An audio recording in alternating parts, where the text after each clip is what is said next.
Започваме с кръгче. Правим работния кръг и започваме възлите. Първия възел влиза отдолу в овалката,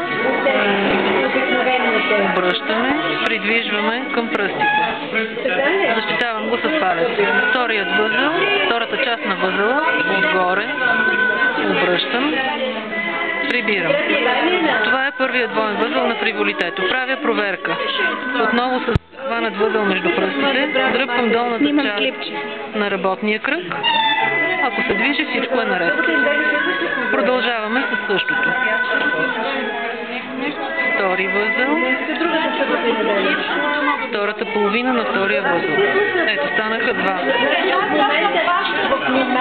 Правя трети възел. И след това ще направя пике. Пикето се прави както възела, но първата част се оставя по-хлабава.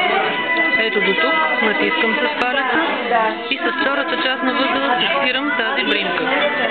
Приплъзвам я към другите възли и се образува едно ушенце, което се нарича пике или пико или пикот, няма значение.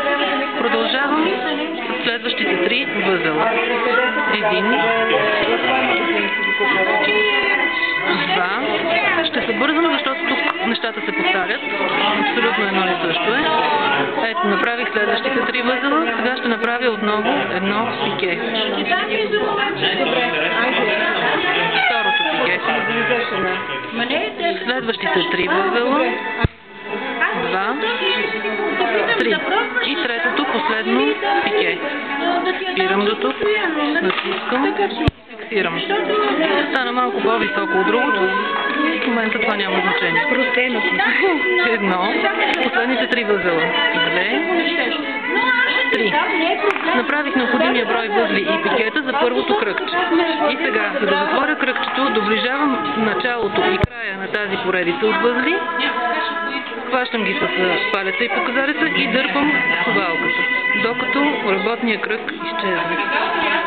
Хубаво притягам, за да стане правилно кръгче. Това е първото кръгче. Сега ще направя дъга. О, би се спри, за да си сложа поне.